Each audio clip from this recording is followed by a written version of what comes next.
Hi friends, അസ്സലാമു അലൈക്കും. അപ്പോൾ ഞാൻ ഇന്ന് ചെമ്മീൻ കടുമ്പാണ് ഉണ്ടാക്കാൻ പോകുന്നത്. ആദ്യം തന്നെ ചട്ടിയിലേക്ക് വെളിച്ചെണ്ണ ഒഴിച്ച് കൊടുക്കുക. എന്നിട്ട് അതിലേക്ക് പെരിഞ്ചീരകം ഇട്ട് കൊടുക്കുക. എന്നിട്ട് അതിലേക്ക് ഞാനൊരു വലിയ ഉള്ളിയാണ് എടുത്തത്. ചെറുതായി അരിഞ്ഞിട്ട് ഇതിലേക്ക് ഇട്ട് കൊടുത്ത ശേഷം ഇതൊന്ന് മൂത്ത് വരുമ്പോൾ അതിലേക്ക് നമുക്ക് വലിയ തക്കാളി ഇട്ട് കൊടുക്കുക. 2 തക്കാളിയാണ് എടുത്തത്. അതും കൂടി ഒന്ന് ഫ്രൈ ആക്കിയതിന് ശേഷം നമുക്കതിലേക്ക് ഇഞ്ചി വെളുത്തുള്ളി പേസ്റ്റും ക്ലീൻ ചെയ്ത് ചെമ്മീനും ഇട്ട് കൊടുക്കുക. എന്നിട്ട് ഇതിലേക്ക് നമുക്ക് മസാലപ്പൊടിയാണ് ആഡ് ചെയ്തത്. ഞാൻ ഇതിലേക്ക് വറുത്ത മസാലപ്പൊടിയാണ് ഇട്ട് കൊടുക്കുന്നത്. അതായത് മുളക് പൊടി വറുത്തരച്ചതല്ല, വറുത്ത പൊടിയാണ്. അത് 2 സ്പൂൺ മുളക് പൊടിയും മല്ലിപ്പൊടിയും കുരുമുളകും പിന്നെ മഞ്ഞൾപ്പൊടി ഇട്ട് ഒന്ന് നമുക്ക് മിക്സ് ചെയ്യാം. എന്നിട്ട് പാകത്തിന് ഉപ്പും വെള്ളവും ചേർക്കുക. എന്നിട്ട് നമുക്ക് ഇതിനെ ഒന്ന് വെന്ത് വരുന്നത് വരെ ഇട്ട് കൊടുക്കാം. അതിന് ശേഷം ഇതിലേക്ക് നമുക്ക് കട്ടി തേങ്ങാപ്പാലാണ് ഒഴിച്ച് കൊടുക്കുന്നത്. ചില ആൾ തേങ്ങ അരച്ച് ചേർക്കുന്നത്. ഞാൻ ഇതിലേക്ക് തേങ്ങാപ്പാലാണ് ചേർക്കുന്നത്.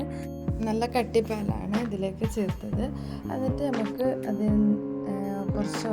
അതിൻ്റെ ഒരു തള വരുന്നത് വരെ ഒരു 5 മിനിറ്റ് വെയിറ്റ് ചെയ്യുക. എന്നിട്ട് അതിലേക്ക് കസൂരി മേത്തിയും കുറച്ച് പെരിഞ്ചീരക പൊടിയും പിന്നെ അതിലേക്ക് മല്ലി ഇലയും ഇട്ട് നമുക്ക് കറി ഒന്ന് സെറ്റാക്കി എടുക്കുക. എന്നിട്ട് അതിലേക്ക് നമുക്ക് ചെറുതായ കടുമ്പ് ഉണ്ടാക്കിയെടുക്കുക. ആ സമയത്ത് അതിലേക്ക് ഞാൻ കുറച്ച് പെരിഞ്ചീരക പൊടിച്ചതും മറ്റേ ചെറിയ ഉള്ളിയും പിന്നെ തേങ്ങാവാണ് ഈ കടുമ്പുണ്ടാക്കുമ്പോൾ ഇതിലേക്ക് ചേർത്തിട്ടുള്ളത്.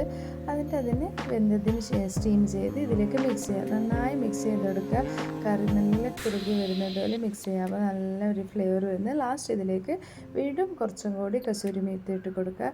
ഇത്രയേ ഉള്ളൂ. എളുപ്പത്തിൽ ഉണ്ടാക്കാം, പക്ഷേ അടിപൊളി ടേസ്റ്റാണ്. Okay friends, by.